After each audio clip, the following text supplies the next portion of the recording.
Professor M Krishnan Nair സാറിനെ പോലെയുള്ള ഒരു ഒരു ഒരു വളരെ കൃത്യതയോടെ സാഹിത്യത്തെ സമീപിച്ചിരുന്ന ഒരു നിരൂപകൻ്റെ അസാന്നിധ്യം ഇന്ന് എങ്ങനെ അനുഭവപ്പെടുന്നുണ്ട്? തീർച്ചയായും ഉണ്ട്. ഞാൻ ഇപ്പോൾ കാണുന്ന ഏറ്റവും വലിയ പ്രോബ്ലം കാണുന്നതല്ല, നല്ല എഡിറ്റർ ഇല്ല എന്നുള്ളതാണ്.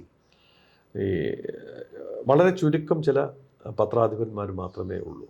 അത് ബാക്കി ഈ പത്രാധിപർ എല്ലാം ഒരർത്ഥത്തിൽ പറഞ്ഞാൽ ഞാൻ തന്നെയാണ് പത്രാധിപർ. എൻ്റെ കഥയുടെ അത് അച്ചടിക്കുന്നതും തിരുത്തുന്നതും എല്ലാം ഞാൻ തന്നെയാണെന്ന് പറയുന്ന ഒരു കാലത്താണ് നമ്മൾ നിൽക്കുന്നത്. കാരണം പ്രത്യേകിച്ച് ഇപ്പോൾ ഓൺലൈൻ മീഡിയം വന്നതുകൊണ്ടുണ്ടായിട്ടുള്ള ഒരു ദുരന്തം കൂടിയാണെന്ന് ഞാൻ പറഞ്ഞു. കാരണം നമുക്ക് പോസ്റ്റ് ചെയ്യാമല്ലോ, നമ്മൾ എഴുതുന്ന കഥയും നമ്മൾ എഴുതുന്ന കവിതയും എല്ലാം നമുക്ക് പോസ്റ്റ് ചെയ്യാം. ഞാൻ ഈ അടുത്ത കാലത്ത് എനിക്ക് എൻ്റെ ഒരു തമാശയോടെ കൂടെ ഉണ്ടെന്നുണ്ട്. എൻ്റെ കയ്യിൽ ചിലപ്പോൾ ഈ പുസ്തകത്തിൻ്റെ പ്രിഫേസ് എഴുതാൻ വേണ്ടി ഒരുപാട് ഞാൻ എല്ലാ ഇടയ്ക്ക് ചെയ്തു കൊടുക്കാറുള്ള കാര്യമാണത്. അപ്പോൾ അങ്ങനെ ഒരു പെൺകുട്ടി ഒരു 10-20ഓളം കവിതകൾ അച്ചടിച്ചിട്ട് പ്രിൻ്റ് ചെയ്തിട്ട് എൻ്റെ കയ്യിൽ കൊണ്ടുവന്ന് തരുന്നുണ്ട്. അപ്പോൾ അതിന് താഴെ എഴുതാൻ 103 ലൈക്സ്, 12 കമൻസ്, 25 ലൈക്സ്, 30 കമൻസ് എന്നൊക്കെ പറഞ്ഞിട്ട് എല്ലാ കവിതയുടെയും താഴെയുണ്ട്. ഞാൻ ചോദിച്ചു അപ്പോൾ എനിക്കത് മനസ്സിലായില്ല ആദ്യം തന്നു. അപ്പം ഞാൻ ചോദിച്ചു, ഇത് ആരെങ്കിലും വായിച്ചിട്ട് ഇഷ്ടപ്പെട്ടത് ആൾക്കാരുടെ പേരാണ്? സാർ, ഇതെല്ലാം ഞാൻ ഫേസ്ബുക്കിൽ അച്ചടിച്ചതാണ്, പോസ്റ്റ് ചെയ്തിട്ട് കിട്ടിയതാണ്. അപ്പോൾ അതാണ് അൾട്ടിമേറ്റായിട്ട് ആ കവിതയുടെ മാനദണ്ഡം എന്നുള്ളത്. അപ്പം ഞാൻ ആ കവിതയെക്കുറിച്ച് എഴുതി, എനിക്ക് ഒരു കവിത പോലും എന്നെ സംബന്ധിച്ചിടത്തോളം എനിക്ക് എന്തെങ്കിലും തരത്തിലൊരു ഒരു കാര്യമുണ്ടെന്ന് എനിക്ക് തോന്നിയിട്ടില്ലായിരുന്നു. ഞാൻ പറഞ്ഞു, ഞാൻ വായിച്ച് നോക്കിയിട്ട് പറ്റുന്നതാണെങ്കിൽ ഞാൻ എഴുതിത്തരാം, ഇല്ലെങ്കിൽ എഴുതിത്തരില്ല, എനിക്ക് ഇഷ്ടപ്പെട്ടാൽ മാത്രമേ എഴുതുള്ളൂ എന്ന് ഞാൻ പറയാറുണ്ടല്ലോ അവരോടും. അപ്പം അത് ഇഷ്ടപ്പെട്ടില്ല എന്നുകൊണ്ട് ഞാൻ തിരിച്ചു കൊടുക്കുകയും ചെയ്തു. ഞാൻ അതിനെക്കുറിച്ച് എന്തെങ്കിലും മോശമാണെന്ന് പറഞ്ഞാൽ, ഇത്രയും ആൾക്കാർ ലൈക്സ് കൊടുത്തിട്ടുണ്ട്, ഇത്രയും ആൾക്കാർ കമൻറ്റ് ചെയ്തിട്ടുണ്ട്, ഇത്രയും ആൾക്കാർ നല്ലത് പറഞ്ഞിട്ടുള്ള ഇതിനെക്കുറിച്ച് എതിർത്ത് പറയാൻ നീ ആരെ എന്ന് ചോദിച്ചാൽ നമുക്ക് മറുപടി ഇല്ലാത്ത കാലമാണിത്. അപ്പോൾ അതുകൊണ്ട് തന്നെ ഞാൻ ഒരിക്കലും ഈ പറ്റുമെങ്കിൽ വായിച്ചു നോക്കിയിട്ട്, ഈ അടുത്ത കാലത്ത് എനിക്ക് നമ്മുടെ പുഷ്പമ്മ എന്ന് പറഞ്ഞൊരു നോവലിസ്റ്റ് ഉണ്ടായിരുന്നു. അവരുടെ ഒരു മുടി എന്ന് പറഞ്ഞിട്ടൊരു നോവൽ, പെട്ടിമുടി ദുരന്തത്തെക്കുറിച്ച് അവർ എഴുതിയ നോവലാണത്. ഭയങ്കര രസകരമായിട്ടുണ്ട്. ഞാൻ ആ നോവൽ ഇപ്പോൾ ഈ കഴിഞ്ഞ ദിവസങ്ങളിൽ ഈ പുത്തുമല ഇവിടെ നമ്മുടെ ചൂരൽമലയിലെ ദുരന്തം കണ്ടപ്പോഴും അതിനകത്ത് പല കാര്യങ്ങളും അവർ എഴുതിയതുണ്ട്. അപ്പം ഞാൻ ആ ബുക്കിനെ കുറിച്ച് ഒരു പ്രിഫേസ് ചെയ്തിട്ടുണ്ട്. കഴിഞ്ഞ ഈ മാസം കണ്ട് വരും തോന്നുന്നത്, DCM കണ്ടാണ് ഇറക്കുന്നത്. അപ്പോൾ അപ്പം നമ്മൾക്ക് വായിച്ച് നോക്കിയിട്ട് കൊള്ളാം, ഇതിന് എന്തെങ്കിലും പറയണമെന്ന് തോന്നുന്നത് നമ്മൾ നല്ലപോലെ സമയമെടുത്ത് വായിച്ച് ഇട്ടാണത് പറയുന്നത്. അപ്പം ഇത് പലപ്പോഴും വേണം. ഞാൻ എന്നിട്ട് അവരോട് പറയുകയും ചെയ്തു, ഇതിനകത്ത് ഒന്നുകൂടെ ഇതൊരു നല്ലൊരു എഡിറ്ററുടെ കയ്യിലേക്ക് കൂടെ കൊടുക്കണം. ഞാൻ വെട്ടാവുന്നത് ഞാൻ വെട്ടും, ഇല്ലെങ്കിൽ ഏരിയകൾ കൊള്ളില്ല എന്ന് ഞാൻ പറഞ്ഞിട്ട് ഞാൻ മാർക്ക് ചെയ്തിട്ടുണ്ട്. ബാക്കിയുള്ള ആരെങ്കിലും ഒരു നല്ലൊരു ആളെ കൂടെ ഒന്ന് വായിച്ച് കേൾപ്പിച്ചിട്ട് വേണം ഇതിനകത്തുനിന്ന് ഒന്ന് ഇത് ചെയ്യാൻ. അപ്പോൾ അവരത് ചെയ്യാമെന്നൊക്കെ പറഞ്ഞത്.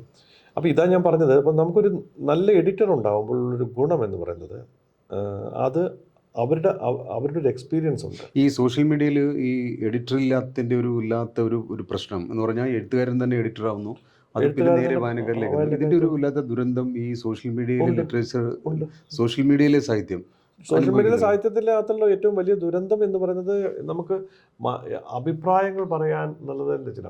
ഇപ്പോൾ ഞാനൊരു കാര്യം കൂടി പലപ്പോഴും, കാരണം ഞാനും സോഷ്യൽ മീഡിയയുമായിട്ട് ബന്ധപ്പെട്ടുകൊണ്ട് പോകുന്ന ഒരാളെന്ന രീതിയിലുണ്ട്. എത്രയോ കാര്യങ്ങൾ നമ്മൾ വായിക്കാതെ പോകുന്നുണ്ട്, ഇല്ലേ? ഉണ്ട്. എത്രയോ കാര്യങ്ങൾ വായിക്കാതെ, നമ്മുടെ സുഹൃത്തല്ലേ നമ്മൾ കണ്ടു എന്നറിയിക്കാൻ വേണ്ടിയാണ് ലൈക്ക് ക്ലിക്ക് ചെയ്യുന്നത്. അല്ലാതെ വായിച്ചു എന്ന് ഇഷ്ടപ്പെട്ടു എന്ന് പറഞ്ഞതിലല്ല, അല്ല, ഞാൻ കണ്ടു എന്ന് പറയുന്നതിന് വേണ്ടി. അല്ല, ഇത് ഈ എഴുതി തുടങ്ങുന്ന ആൾക്കാർക്ക്, അല്ലെങ്കിൽ എഴുതി അല്പം ഈ സോഷ്യൽ മീഡിയയിലൊക്കെ എഴുതി അല്പം മുന്നോട്ട് വരുന്നവർക്ക് അവരുടെ ഒരു സ്വയം വിലയിരുത്തലുണ്ടല്ലോ. ഇപ്പം മധു തന്നെ പറഞ്ഞു, എഴുതി അത് ശരിയായില്ല എന്ന് പിന്നീട് തോന്നി എന്ന് പറഞ്ഞില്ലേ? അങ്ങനെ ഒരു തോന്നൽ ഈ സോഷ്യൽ മീഡിയയിൽ എഴുതുന്ന ഭൂരിപക്ഷം പേർക്ക് ഉണ്ടാവുന്നില്ല. അല്ല, അത് ഉണ്ടാവണം എന്ന് നമ്മൾ വാശി പിടിച്ചിട്ടും കാര്യമില്ല. കാരണം വെച്ചാൽ അത് അവരുടെ ഇഷ്ടങ്ങളാണല്ലോ. നമുക്ക് എന്തിനാണ് നമ്മൾ വാശി പിടിക്കുന്നത്? അത് നല്ലതാണെന്ന് പറയുന്ന ആൾക്കാരുണ്ടാവും, അതെ, അത് ഇഷ്ടമാണെന്ന് പറയുന്ന ആൾക്കാരുണ്ടാവും. അവരത് വായിക്കുകയും അതിനെക്കുറിച്ച് സംസാരിക്കുകയും ചെയ്യട്ടെ.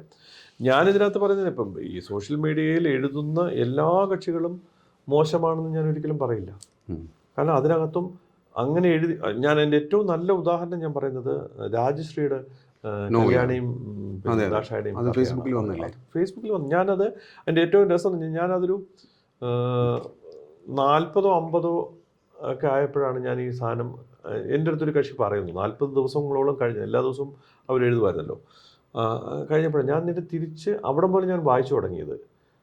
എന്നിട്ട് ഞാൻ തിരിച്ച് ഒരു ദിവസം മെനക്കെട്ടിരുന്നിട്ട് ഞാൻ പുറകിലേക്കുള്ള മുഴുവൻ അവരുടെ പേജ് മുഴുവൻ നോക്കിയെടുത്തിട്ടാണ് ഞാൻ വായിക്കുന്നത്.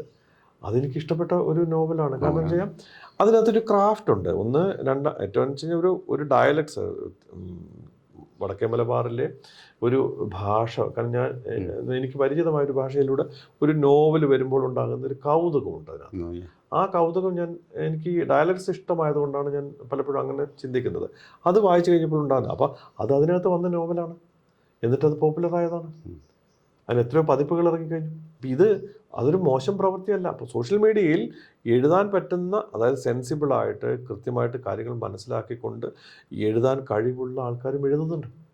എത്രയോ കവിതകൾ, നല്ല കവിതകളും അതിനകത്ത് വരുന്നുണ്ട്.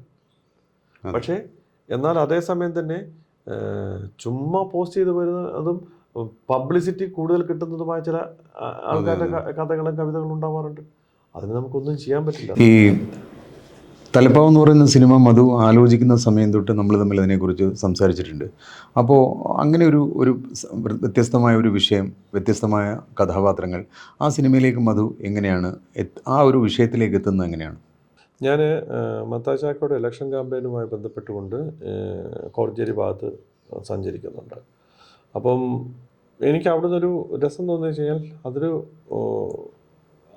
വർഗീസിൻ്റെ നാടും കൂടെയാണ് നമ്മൾ. അപ്പോൾ വർഗീസ് അങ്ങോട്ട് വന്ന് മൈഗ്രേറ്റ് ചെയ്ത് അവിടെ താമസിക്കുന്ന കാലമാണ്, അവിടെ താമസിച്ചിരുന്ന ആളാണ്. അപ്പോൾ ഓട്ടോമാറ്റിക്കായിട്ട് ഒരു വിപ്ലവ നായകൻ എന്ന പറയുന്ന ഒരു മനുഷ്യൻ നിന്ന് പോയിട്ടുള്ള, സാധാരണ മനുഷ്യന്മാർക്ക് വേണ്ടിയിട്ട് ജീവിതം ഹോമിച്ച ഒരു വ്യക്തി നിന്ന ഒരു നാട്ടിൽ ഇലക്ഷൻ നടക്കുന്ന സമയത്ത് അത് കണ്ടിന്യൂസ് ആയിട്ട് കോൺഗ്രസ് ഓറിയൻറ്റഡായി മാറുന്ന ഒരു കാഴ്ച നമ്മൾ കാണുന്നുണ്ടല്ലോ. മത്തായിച്ചാക്ക് അവിടെ പക്ഷേ ആ ഇലക്ഷന് നിന്ന് മത്തായിച്ചാക്ക് ജയിക്കുകയും പക്ഷേ പുള്ളി കുറച്ചാൾ കഴിയുമ്പോൾ മരിക്കുകയും ചെയ്യും. അപ്പോൾ ആ സമയത്ത് ഞാൻ ആ വഴിയിലൂടെ കുറേ സഞ്ചരിച്ചിരുന്നു. അപ്പോഴാണ് എനിക്ക് അങ്ങനൊരു ലെവലിൽ നിന്നുകൊണ്ടാണ് ഞാൻ വർഗീസിനെ കാണാൻ തുടങ്ങുന്നത്. ആ നാട്ടിൽ നിന്നുകൊണ്ടാണെന്ന്. നമ്മളത് രീതിയിലൊരു സിനിമയുടെ വഴിയിലേക്ക് അത് സഞ്ചരിക്കുകയും ആ സിനിമ എഴുതുകയൊക്കെ ചെയ്തു. പക്ഷേ കുറച്ച് നാൾ കഴിഞ്ഞപ്പോഴാണ് അതൊരു ഡോക്യുമെൻ്ററി സ്വഭാവമാകുന്നുണ്ടോ എന്ന് തോന്നിയിട്ടാണ് ഞാൻ അതങ്ങ് വിടുന്നത്.